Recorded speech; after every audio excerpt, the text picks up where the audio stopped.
Ladies and gentlemen, the story you are about to hear is true. Only the names have been changed to protect the innocent. NBC brings you Dragnet.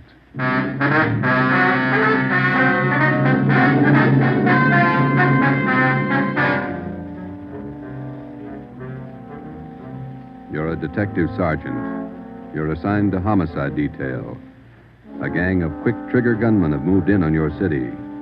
They've given public notice that they'll kill the first cop who tries to take them. You know the risks. Your job, apprehend the suspects. Dragnet, the documented drama of an actual crime, investigated and solved by the men who unrelentingly stand watch on the security of your home, your family, and your life. For the next 30 minutes, in cooperation with the Los Angeles Police Department, you will travel step by step on the side of the law through an actual case, from beginning to end, from crime to punishment. Dragnet is the story of your police force in action.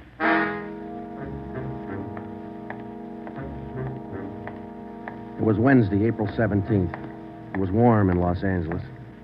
We were working the night watch out of homicide detail. The boss is Ed Backstrand, chief of detectives. My partner's Ben Romero. My name's Friday. I was on the way back from the record bureau. It was 4 minutes to 6 when I got to room 42. Homicide. Hey, Ben, I pulled a package on the Raymond killing. And that proves you can still read, Friday. He said it, Joe. Your pal, Fred Lindsay. Hiya, Fred. What's doing? Busier than you are. We know what we're looking for. Just having a little trouble finding them. That's the way it is with automobiles. They misplace so easy. Not normally, they don't. We've got a small-size epidemic on our hands. Well, don't let us keep you, Fred. Just ducked in here for a breath of calm air and to invite you to dinner for the last time. The wife and I are still waiting for the first time. How about it, Joe? Ruth's got a new pressure cooker. Your sister-in-law visiting you again, huh? No, on the level. Not selling a thing. Come on. Who is it this time? My cousin. But she's awfully pretty, Joe. Oh, why do you guys insist on trying to marry me off? Me and Fred went down fighting, but it kind of grows on you after a while. Now, tell me, what is it about a married man? Just can't stand to see one single man left in the world. How about it, Joe? Tomorrow night at 7, okay? Okay, tell Ruth I'll be there. It figures that he's got to run out of kinfolks pretty soon. Fine, we'll be expecting you. Got a stakeout tonight, but tomorrow I'll be clear. Anything big? Nothing definite, Ben. Just to follow up on those stolen cars. See you, men. So long, Lindsay. Joe, you'll like my cousin. Oh, never say die. What a character. You just catnip to women, Joe. Yeah. Well, here's that Raymond package. Let's check those dates that Backstrand wanted, huh? Wednesday, April 17th was just routine. A dinner date I tried to get out of, some paperwork that the chief wanted done, and a hot, sticky day. Too hot to wear a suit of clothes. Sometimes it's like that. A day starts out being routine. By the time it comes of age, it's got a personality all its own. At 10:23 that night, Ben and I were just finishing up the paperwork, and Ed Backstrand opened his office door. Friday, Romero, just got a hotshot call. What you got, Skipper? Hold up and shooting at Hooper and Esperanza, code 3. Code 3, that means red light and siren. It was 10:32 when Ben and I pulled up at the corner of Hooper and Esperanza. It was a bar in the basement of a building on the south side of the street. A radio car was there, and the two officers were holding the crowd back. A man was talking to one of the officers who turned and pointed to us. As Ben and I got out of our car, the man hurried over to us. You're the detectives? That's right, Sergeant Friday. My name's Cummings, R.L. Cummings. I own the bar. This is terrible. There was a gunfight downstairs. Uh-huh, come on. Where's the ambulance? One of the officers in the radio car said we needed the coroner. Did you see the actual shooting? No, I didn't. Here's the fellow that was shot. Oh, there's Jones from the crime lab. Hello, Friday. Romero. Hi, Lee. What do we got here? Pretty bad. Looks like a shotgun. Close range. He really got in the way of it. Ben. Yeah. It's Fred Lindsay. Motor theft. He was on a stakeout, Lee. Tell us about it, Mr. Cummings. You know this fellow, Sergeant? Yeah, we know him. What happened? We had a holdup tonight. 3 men. Yes, go on. Well, business was good, real good. We had a large crowd, and I was happy about that because I've been trying to sell out for a long time now. I've been showing the place to different parties all week long. I had a fella coming over tonight to take a look at it. What time was that? Oh, a little less than an hour ago, about 9:30. I see. Go ahead. It was almost time for this man to show up, so I called Eddie, that's my bartender, and I told him to kind of keep a lookout for the man because I was going back to the office to get the books ready to show. You know how it is when you want to sell a business.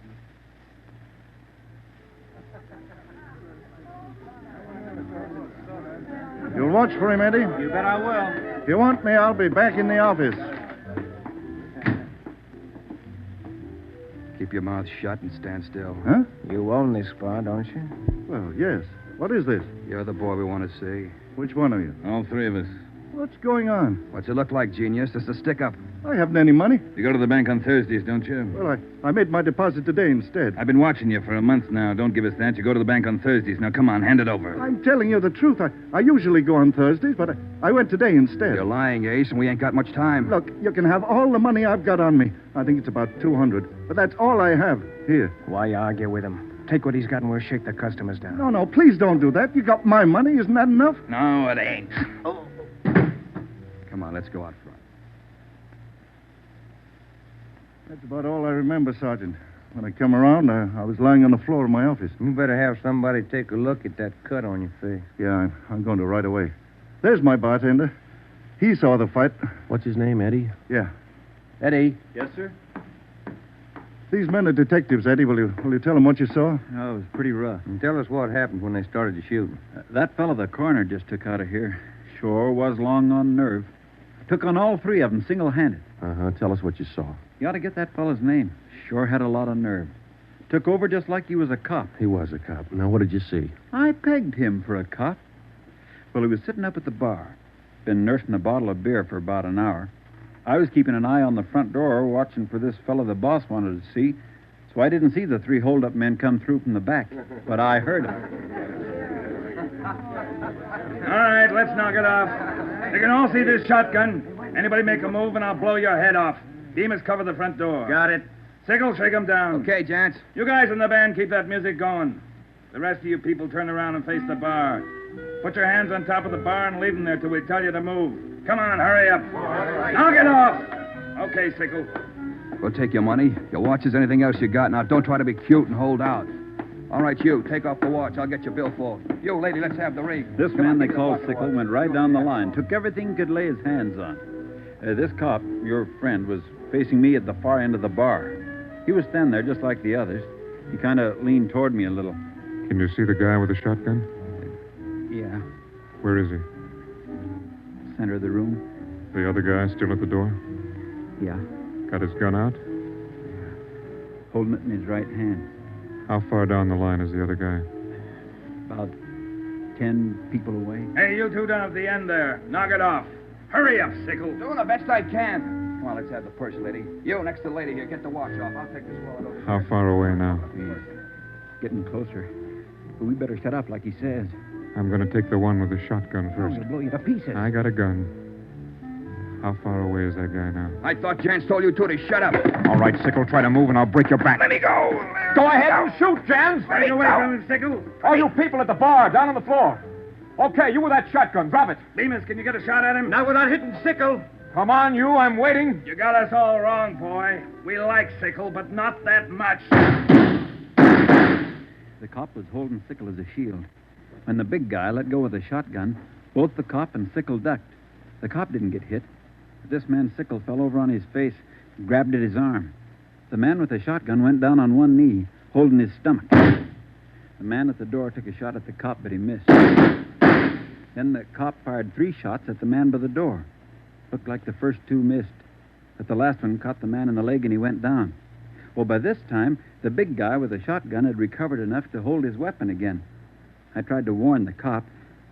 Look out! The guy with the shotgun! I see him.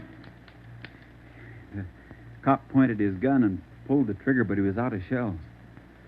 Boy, Sergeant, my stomach knotted up when I heard that hammer fall against those empty chambers. The cop threw his gun at the guy with the shotgun and then ran right at him.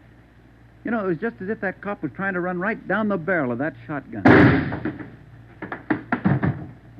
I glanced at the cop on the floor, and then I tried to follow the 3 of them as they made their way out of the bar.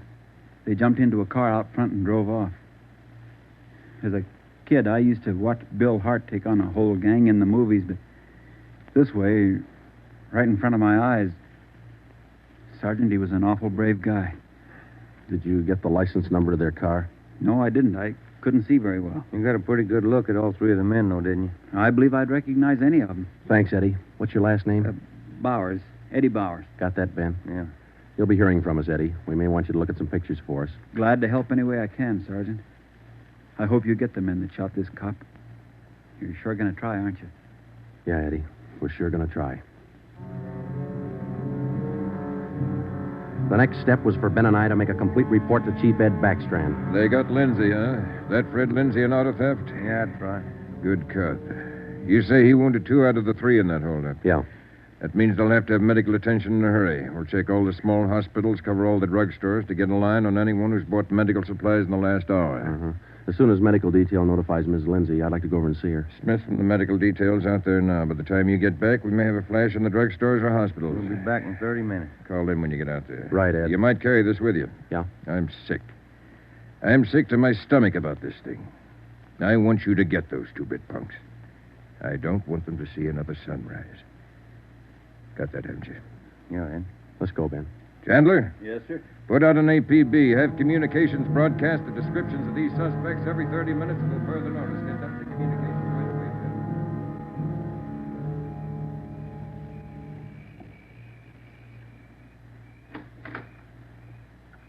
Hello, Joe. Come in. Thanks, Ruth. Sit down. Ruth, you know how we all feel. It's all right, Joe. You're married to a cop, I guess you're meant to expect things like this. He'd like that. Fred and I used to discuss the possibility of this. Used to worry about him. I used to worry a lot, Joe. And all those nights when he was away and the days, I used to worry. Now I know he's safe. Anything you want or you need? Thanks, no, Joe. Anything at all that I can do? Yes, Joe. I think there's something you can do. You and Ben are assigned to this case, aren't you? That's right. Then be careful. Just thinking that you and Ben will have to face those killers. Ben's wife. Be careful, Joe. Yeah, Ruth, we will. Oh, sure. I want to see you get the men that did this to Fred. More than anything, I want that. No more heartaches. Yeah. Thanks for coming by, Joe.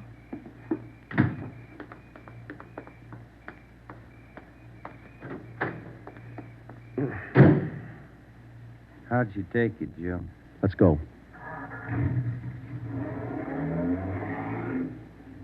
Joe, how'd she take it?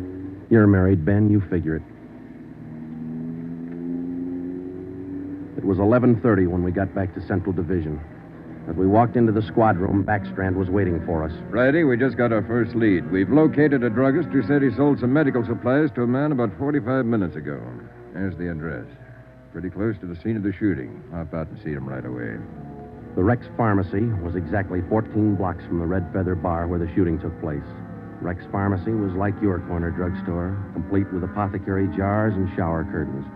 The druggist was the same little man who's been prescribing sulfur and molasses since you were a kid in school. I'm just about ready to close. What can I do for you, gentlemen? We're from the police department. I've been halfway expecting you fellows. We got a report that you sold some medical supplies to a man about an hour ago. Yes, sir, that's right. It's like I was telling those other officers that were here a while ago. There was something funny about that little fellow. How you mean? Well, for one thing, he came in here sweating quite a bit. Of course, it's a warm night, but he seemed terribly nervous. Anybody with him? No, he was all by himself. What did he buy? Well, it wasn't so much what he bought, but how much. What do you mean? You know how most people buy iodine, a little 10-cent bottle. He bought a couple of pints. Then there was all that gauze and adhesive tape. Bought enough to repair a small army. Cotton, box of swabs. Then he asked me something that made me wonder. What was that? Asked me if I had something to probe with. That's just the way he said it. Something to probe with. I asked him, what do you want to probe for? What'd he say? Said a splinter. I told him a sewing needle would do the trick. He said, forget it, and then he paid me and walked out. Uh-huh. Could you describe the man? He was a small man, dark. Like I said, awful nervous. You think you could identify him? Oh, sure I could. If I ever saw him again. Well, did he leave on foot or was there a car outside? Left in a cab, parked right out in front. Couldn't miss it. Did you happen to take down the license number? Well, no, I didn't. But I did jot down the taxicab number. Would that help? Taking down cab numbers isn't exactly in a druggist's line, but because he had the presence of mind to do that one small thing, we accomplished in 10 minutes what could have well taken as many weeks. Maybe with this small wedge, we could do what Backstrand wanted us to do, get the killers before another sunrise. Well, it was close to midnight when we stepped into the drugstore phone booth. I called the cab company, got the night supervisor. I gave him the number of the cab, and he checked his location chart. Cab 375 was operating out of a stand at Wilshire and Greenhaven. He was the right driver, and he remembered the fare. Sure, I know who you mean. A little guy. Seemed in a big hurry. It was a long fare, though. I took him out to Inglewood. Wait till I check my log sheet. I'll give you the exact address.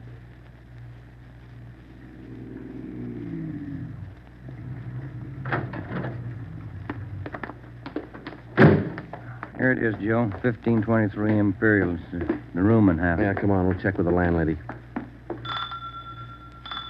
Kind of late, Joe. Yeah, let's stand away from the door, huh? Might not be the landlady who answers. Yes, what do you want? Police department. Oh, well, just a minute. Let me see your badge. There you are, ma'am. I'm Sergeant Friday. This is Romero. Homicide. All right.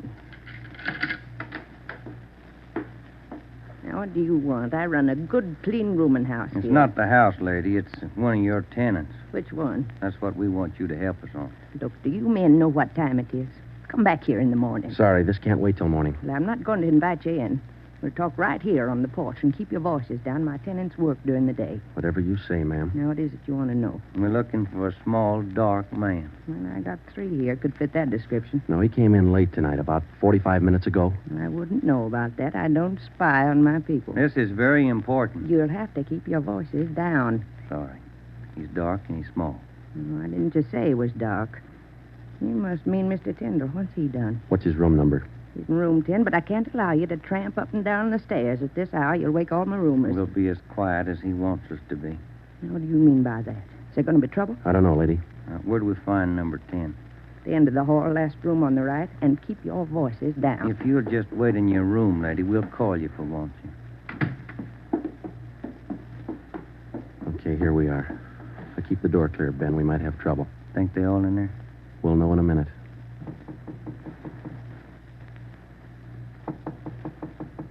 Who is it?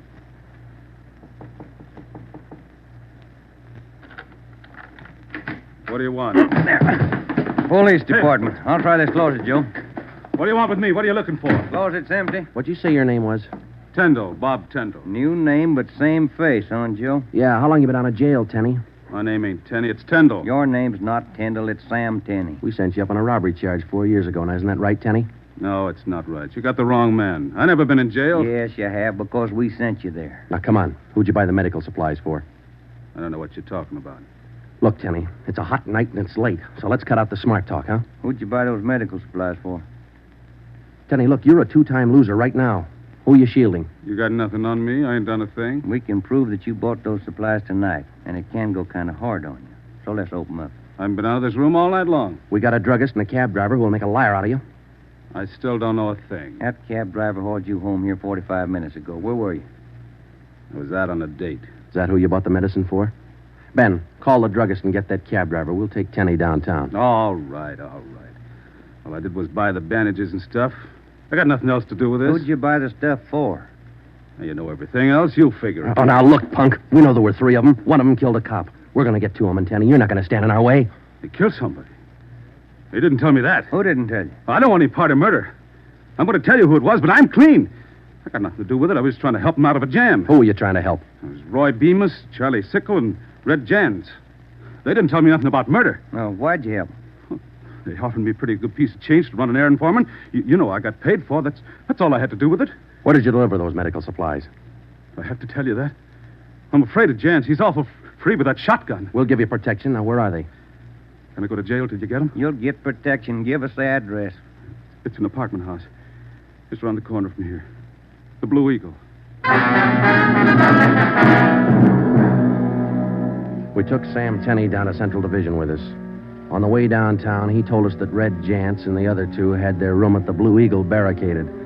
Tenney said that they told him that they'd kill the first cop who tried to take them. Well, we knew they were wounded. He told us that Sickle had an arm wound, Bemis got it in the leg, and Jantz had a slug in his side. We figured they'd be weak from the loss of blood, and we could take them easy. You'll never take those guys easy. Sure, they lost a little blood, but they had enough fight left to stack that room. And they got enough left to kill you if you try to take them. On the way to headquarters, we stopped at an all-night drive-in and called Ed Backstrand. We told him we had a radio car watching the Blue Eagle. We gave him the whole story and told him we were on our way in. By the time we checked into Homicide, Ed had the plan all mapped out. It was 2:25 a.m. Here's the map from the city engineers. It's one city block bounded on the north by Hawthorne Street, on the south Lawndale Avenue, on the east 16th Street, and to the west 17th. The Blue Eagle apartment house is right here, on 16th and Hawthorne. West of the Blue Eagle is a private residence. South of the Blue Eagle on 16th is a vacant lot. There are 12 apartments in the building. The men we want are on the second floor, number 11. And that apartment faces east on 16th. How do you want to handle it, Ed? Now, Baker and Moorheim will evacuate the private residence. Friday, you and Romero clean out the apartment building. Right, Skipper. All traffic is being diverted. The entire block is completely isolated. We'll throw up a cordon. As soon as we clear the residence, nobody goes in, nobody goes out. Will you brief us again when we get there, Ed? I'll give you all the briefing you need right now. Get this. These guys have already killed a cop. I don't want to lose any more. You know they're heavily armed and they're desperate. Have the men draw shotguns, tear gas, and Tommy guns. I'll take care of that, Skipper. All right. Now, we're not going in after these punks like tin horn heroes. We're going after them, and we're coming out alive. All of us. What time is it, Friday? 2:37. Not much time till sunup, is it? It was a code 2. That means red light and move fast. Backstrand figured we needed 6 squad cars, 4 men to a car, the police public address truck, ambulance, and floodlights. Ben checked out the weapons to the men, and by 2:46, we pulled out of the Central Division garage. We slid into the area at 3:20 a.m. The 6 squad cars and the public address truck took up their positions. The floodlights were rigged and ready to turn on at Backstrand's command. The machinery was set to roll as soon as we got the neighborhood cleared. Ben and I evacuated the Blue Eagle apartment house. How many does that make, Joe? Well, we've cleared 9, 2 to go. Here's apartment 10. The killers are right next door. Joe, I'd like to kick that door in right now. Take your time, Ben. We'll get to him. Quiet now.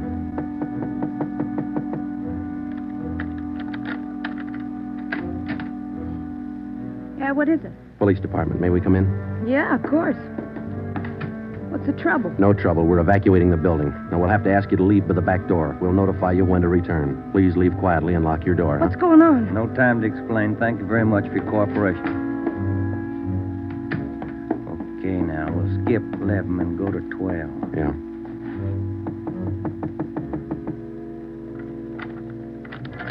Yeah? Who are you? Police department. Can we come in? Sorry to disturb you at this hour. We're evacuating the building. Please hurry and leave quietly by the back door. You'll be notified when to return. Lock your door when you leave, thank you.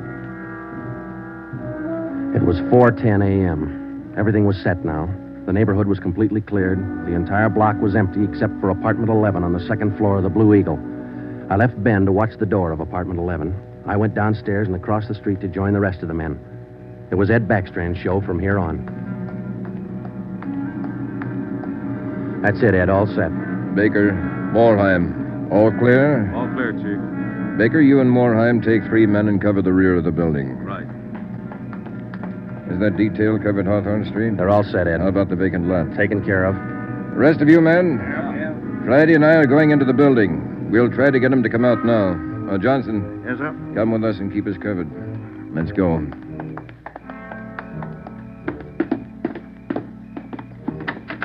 Apartment 11's up at the head of the stairs, Ed. Right. Any action, Romero? Not a thing, Skipper. Keep down, all of you. I'll try to get them out. Jantz, Bemis, Sickle, you're all alone. The building's clear. Come on out with your hands behind your head. Come on out, Jantz, or we'll come in and get you. You hear me? I hear you, Ed. Come on, let's get out to the street. Johnson, cover that door and be careful. Keep down. Right, Chief. Friday, Romero, come with me. We left Sergeant Johnson to watch the door, and we ran out into 16th Street and ducked down behind the police sound truck. The floodlights hit the side of the building. Backstrand grabbed the microphone. Giants, Bemis, Sigel. You've got 30 seconds to come down out of that room. Walk out backwards with your hands behind your head. Stay together. Don't fan out. 30 seconds, gents. They're making it tough, Ed. Romero, lob some tear gas through that window. Right, Skipper. Come on out, Bemis. We're giving you a chance. That's more than you gave that cop in the bar. Come on out. That's Jance, Ed. He isn't coming out. They must have got Johnson because they're in another room. Shoot the gas in there. That's not going to get him out, Ed. Give it time, Friday. Burn those floodlights in up there. Friday, rake that second floor with the Tommy gun. Let's keep them in one room. Right. Hold your fire, Friday. George, give us a couple of masks. Ben and I are going in. The rest of you men concentrate your fire on those two rooms. Hit them down. Here's your mess, Joe. Let's go. Come on.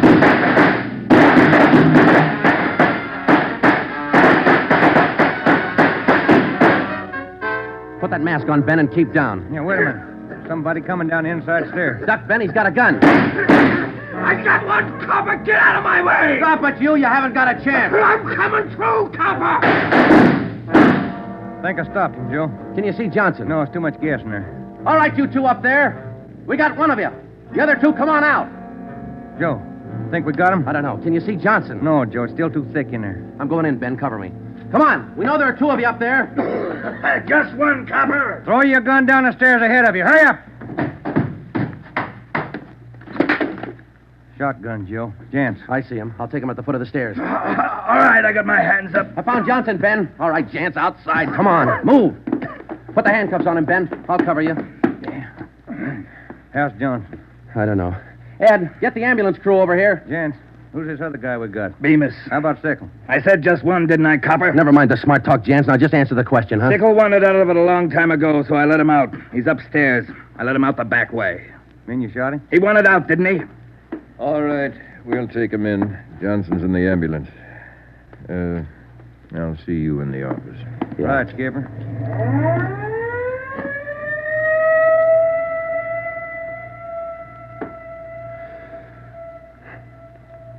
How about a smoke, huh? Yeah. Here you go. Backstrand said he didn't want those men to see another sunrise. Yeah. 5 minutes to 5, Joe. Sun ought to be up. Yeah. But look, Ben. It's cloudy. Guess we'll never know, huh?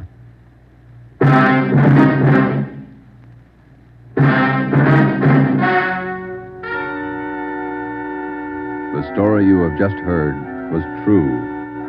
Only the names were changed to protect the innocent. Edgar Red Jans, the sole survivor, was tried and convicted and sentenced to be put to death in the state penitentiary in the manner prescribed by law.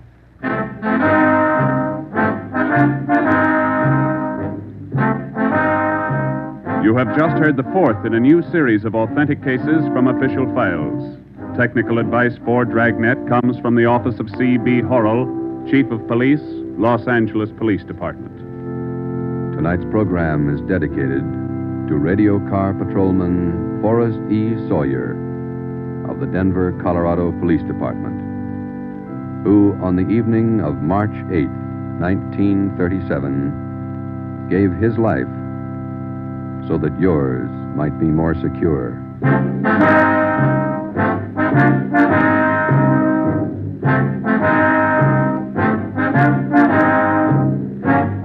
Dragnet came to you from Los Angeles.